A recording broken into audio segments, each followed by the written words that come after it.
வர்க்க இயக்கங்களின் விளைவாக அரசியலில் என்ன புதிய ஆற்றல் வெளிப்பட்டது? வர்க்க போராட்டங்கள் மற்றும் தொழிற்சங்கங்களின் எழுச்சியால் தொழிலாளர்களின் உரிமைகள் அங்கீகரிக்கப்பட்டன. இதன் விளைவாக அவர்களின் வேலை நேரம் மற்றும் ஊதியம் போன்ற சேவை நிலைமைகளை முறைப்படுத்தும் சட்டங்கள் உருவாயின. 2. தொழிலாளர் சங்கங்களை ஒடுக்குதல், இரயில் பாதைகள் ஒழிப்பு மற்றும் வாக்குரிமை மீதான கவனம் குறைதல் ஆகியவை வர்க்க இயக்கங்களின் நேர்மறையான விளைவுகள் அல்ல என்பதால் அவை. சமூக படிநிலையின் உச்சியில் இருந்தவர் யார்? பண்டைய நாகரிகங்களில் ஆட்சியாளர்களும் பூசாரிகளும் சமூகத்தின் மிக உயர்ந்த நிலையில் இருந்தனர். அவர்கள் அதிகாரம் மற்றும் மத ரீதியான செல்வாக்கைக் கொண்டு சமூகத்தை வழிநடத்தினர். கல்கத்தா, பம்பாய் மற்றும் மதராஸில் 3 உயர் நீதிமன்றங்களை நிறுவிய சட்டம் எது? 1861ஆம் ஆண்டின் இந்திய உயர் நீதிமன்றங்கள் சட்டம் கல்கத்தா, பம்பாய் மற்றும் மதராஸ் ஆகிய மாகாணங்களில் உயர் நீதிமன்றங்களை அமைக்க வழிவகை செய்தது. இது பழைய உச்ச நீதிமன்றங்கள் மற்றும் சதர் அதாலத்துகளை மாற்றியமைத்தது. 1865இல் இத்தகைய தொடக்கச் சட்டம் ஏதுமில்லை. சங்க காலத்தில் எந்த வகையான மட்பாண்டங்கள் பயன்படுத்தப்பட்டதாக குறிப்பிடப்பட்டுள்ளது? சங்க காலத்தில் கருப்பு மற்றும் சிவப்பு நிற மட்பாண்டங்கள் பிளாக் அண்ட் ரெட் வியர் பரவலாக பயன்படுத்தப்பட்டன. இவை சுடுமண் கொண்டு செய்யப்பட்டு அழகிய வேலைப்பாடுகளுடன் காணப்பட்டன. ஷாஜகான் தனது கோட்டையான ஷாஜஹானாபாத்தில் கட்டிய முக்கிய மசூதி எது? ஷாஜகான் தனது தலைநகரான ஷாஜஹானாபாத்தில், இன்றைய பழைய டெல்லி, பிரம்மாண்டமான ஜமா மஸ்ஜித்தை கட்டினார். இது இந்தியாவின் மிகப்பெரிய மசூதிகளில் ஒன்றாக திகழ்கிறது.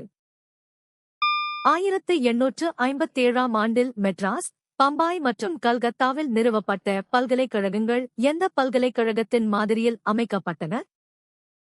1854ஆம் ஆண்டு சார்லஸ் வுட் அறிக்கையின் பரிந்துரைப்படி லண்டன் பல்கலைக்கழகத்தின் அமைப்பை மாதிரியாகக் கொண்டு இந்தியாவில் பல்கலைக்கழகங்கள் உருவாக்கப்பட்டன. இதன்படி 1857-இல் சென்னை, மும்பை மற்றும் கல்கத்தாவில் பல்கலைக்கழகங்கள் நிறுவப்பட்டன. 2. ஆக்ஸ்போர்டு பல்கலைக்கழகம் ஒரு குடியிருப்பு வகை பல்கலைக்கழகம். இது இந்திய மாதிரிக்கு அடிப்படையாக அமையவில்லை. 2வது சமண சங்கம் எப்போது நடைபெற்றது? 2வது சமண சங்கம் கிபி 5ஆம் நூற்றாண்டில் குஜராத்தில் உள்ள வல்லபி என்னும் இடத்தில் நடைபெற்றது. இந்தச் சபையில்தான் சமண மதத்தின் புனித நூல்கள் முறைப்படுத்தப்பட்டு ஆவணப்படுத்தப்பட்டன. மெசபடோமியர்கள் உருவாக்கிய நாட்காட்டி முறையில் எத்தனை நாட்கள் இருந்தன? மெசபடோமியர்கள் வானியல் மற்றும் கணிதத்தில் சிறந்து விளங்கினர். அவர்கள் ஒரு ஆண்டை 12 மாதங்களாகவும் 360 நாட்களாகவும் கணக்கிட்டனர். இவர்களது இந்த 60-ஐ அடிப்படையாகக் கொண்ட முறையே இன்றும் நாம் வட்டத்தை 360 டிகிரிகளாக பிரிக்க காரணமாக உள்ளது. கர்நாடக உடன்படிக்கை எந்த தேதியில் கையெழுத்தானது?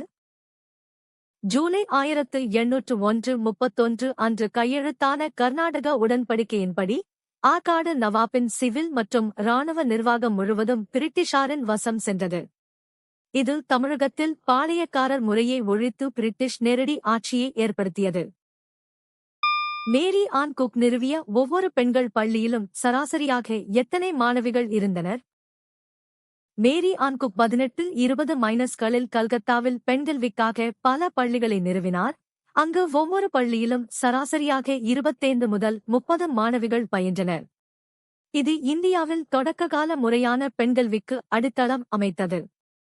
30 முதல் 35 என்பது அந்த நேரத்தில் ஒரு பள்ளியில் இருந்த சராசரி எண்ணிக்கையை விட அதிகம். எந்த உண்மை உங்களை வியக்க வைத்தது? கீழே கமெண்ட் செய்யுங்கள். தினமும் புதிய தகவல்களுக்கு சந்தா செலுத்துங்கள்.